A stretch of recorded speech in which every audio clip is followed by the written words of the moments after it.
Hello friends, आज के video में हम बात करेंगे जब आप बच्चों को ज़ोर ज़ोर से हिलाते हैं तो उनके सर पर इसका क्या प्रभाव पड़ सकता है। कई बार जाने अनजाने में बच्चे के सर को ज़ोर ज़ोर से अगर आप ऐसे साइड टू साइड हिलाएंगे या फ्रंट टू बैक हिलाएंगे तो उस वक्त जो है हम जाने अनजाने में बच्चे के सर पे अंदरूनी चोट पहुंचा रहे हैं, जिससे आगे चल के बच्चे को बहुत सारे तकलीफ़ों का सामना करना पड़ सकता है। ये हम नहीं जानते। आज हम इस वीडियो में इन्हीं चीज़ों के बारे में जानेंगे। वीडियो को मैं आगे बढ़ाऊं उसके पहले मैं आपसे रिक्वेस्ट करना चाहूँगी कि अगर आपने मेरे चैनल को सब्सक्राइब नहीं किया है तो प्लीज़ मेरे चैनल को सब्सक्राइब कीजिए, ताकि मैं कोई भी हेल्थ रिलेटेड टॉपिक के बारे में वीडियोस डालूं तो उसकी इन्फॉर्मेशन सबसे पहले आप तक पहुंच सके। तो चलिए वीडियो को आगे बढ़ाते हैं। तो आज के वीडियो में हम बात करेंगे बच्चों के सर को जब हम ज़ोर ज़ोर से हिलाते हैं तो उससे बच्चों के सर पर क्या दुष्प्रभाव पड़ सकता है। आपको इजी वे में समझने के लिए आपको इस सॉफ्ट टॉय से मैं आपको एक्सप्लेन करना चाहूँगी। कई बार ऐसा होता है कि हम बच्चों के साथ ऐसे खेलते हैं और उनके सर को ज़ोर ज़ोर से हिलाते हैं, या फिर बच्चों के साथ ऐसे साइड टू साइड रख के खेलते हैं। तो इससे क्या होता है, अगर बच्चे का सर लगभग 5 सेकंड से ज़्यादा ऐसे हिलते रहा तो इससे बच्चे के सर पे डैमेज हो सकता है। इसे हम मेडिकल टर्म में कहते हैं शेकन बेबी सिंड्रोम। शेकन नाम से ही आपको समझ में आ रहा होगा, बच्चे के सर को जब हम बहुत ज़्यादा ज़ोर से शेक करते हैं तो उससे जो होने वाले दुष्प्रभाव होते हैं उसे हम कहते हैं शेकन बेबी सिंड्रोम। अब आप पूछेंगे कि ये कब होता है। जैसा कि मैंने कहा आपसे कि जब हम बच्चे के साथ खेल रहे होते हैं और बच्चे के सर को ऐसे फ्रंट और बैक हिला रहे होते हैं या साइड टू साइड हिला रहे होते हैं, तो इससे क्या होता है, बच्चे के सर पे डैमेज हो सकता है।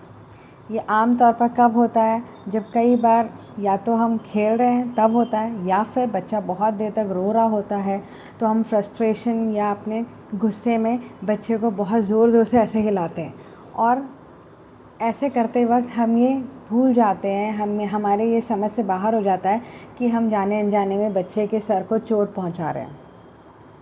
तो ऐसा करना हमें अवॉइड करना है, क्योंकि इससे बच्चे के सर पे अंदरूनी चोट लग सकती है और बच्चा मंदबुद्धि हो सकता है और उसे लाइफ लॉन्ग ट्रीटमेंट की ज़रूरत पड़ सकती है। अब हम जानेंगे कि इससे क्या हो सकता है। अगर बच्चे के सर पे अंदरूनी चोट लगे तो इससे क्या होगा। जैसे कि मैंने कहा कि बच्चे के सर पे अंदरूनी चोट लग सकती है, अंदर ब्लीडिंग हो सकता है, सूजन हो सकता है, बच्चे को लाइफ लॉन्ग ट्रीटमेंट की ज़रूरत पड़ सकती है, बच्चे को ब्रीदिंग के लिए सपोर्ट देना पड़ सकता है, यानी कि बच्चे को वेंटिलेटर में भी रखना पड़ सकता है, या फिर बच्चे को ऑपरेशन भी करना पड़ सकता है जिससे उसकी ब्लीडिंग को स्टॉप किया जाए। और कई केसेस में बच्चों की इससे डेथ भी हो जाती है। तो इसलिए हमें इन चीज़ों को ध्यान रखना है ताकि बच्चे के सर पे अंदरूनी चोट ना लगे। अब हम बात करेंगे कि ऐसा क्यों होता है। बच्चों के सर पे लगभग 25% जो उनका बॉडी वेट होता है वो उनके ब्रेन बनाता है। तो मतलब ब्रेन उनका काफ़ी हैवी होता है, लेकिन बड़े लोगों में लगभग 10% ही एरिया जो है ब्रेन कवर करता है, ब्रेन का वेट कवर करता है। तो इसके अलावा बच्चे का जो गला होता है, गले की जो मांसपेशियाँ होती है वो इतनी स्ट्रॉन्ग नहीं होती कि वो बच्चे के सर को सपोर्ट कर पाए। जैसे हम बड़ों में हमारे जो गले की जो मांसपेशियाँ होती है वो हमारे सर को कंट्रोल कर सकती है, क्योंकि हमारे गले की मांसपेशियाँ बहुत स्ट्रॉन्ग रहती है, हमारे सर को कंट्रोल कर सकती है। पर बच्चों के गले की जो मांसपेशियाँ हैं वो इतनी सॉफ्ट होती हैं कि आप बच्चे के सर को जिस तरह से हिलाएंगे वो उसी तरह हिलेगी और उनका गला उसे कंट्रोल नहीं कर पाएगा।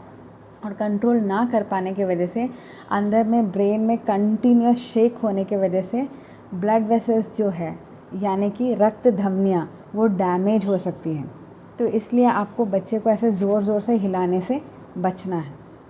एक शोध के अनुसार यूनाइटेड स्टेट्स में, यानी कि अमेरिका में, लगभग 600 से 1400 बच्चे जो है इस प्रॉब्लम से प्रभावित होते हैं। हर साल इतने केसेस रिपोर्ट किए जाते हैं जहाँ पर ये पाया गया कि लगभग 5 साल से कम उम्र के बच्चों को ये प्रॉब्लम देखा गया है।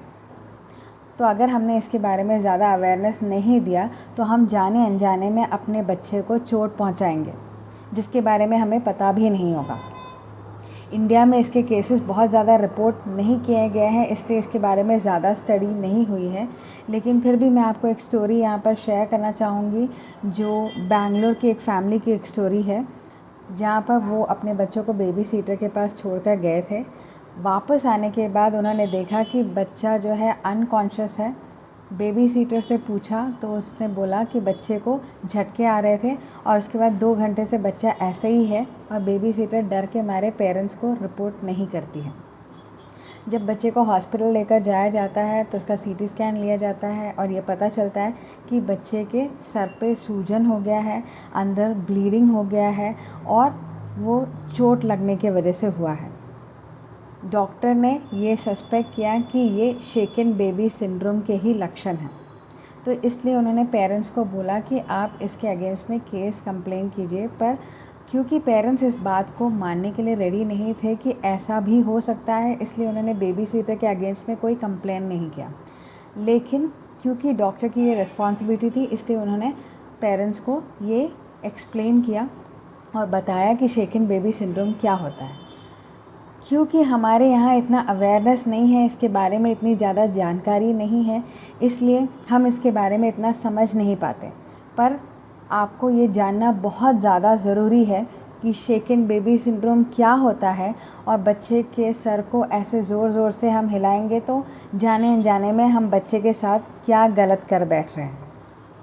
तो इसलिए आप बच्चों के साथ गुस्से में हो, फ्रस्ट्रेशन में हो या खेल रहे हो, इस तरह की चीज़ों को करने से बचें। अब हम जानेंगे कि शेकन बेबी सिंड्रोम के लक्षण क्या हैं। अगर एक बार बच्चे के ब्रेन में डैमेज हो गया, ब्लीडिंग हो रहा है, तो उसके बाद बच्चे क्या लक्षण दिखाते हैं। छोटे बच्चे ज़्यादातर इरिटेबल होते हैं, ठीक तरह से सो नहीं पाते, हमेशा रोते रहते हैं, उल्टी होती है उन्हें, बच्चे ठीक तरह से सो नहीं पाते, सांस लेने में उन्हें तकलीफ़ होती है, खाने में उन्हें तकलीफ़ होती है, उन्हें झटके आ सकते हैं।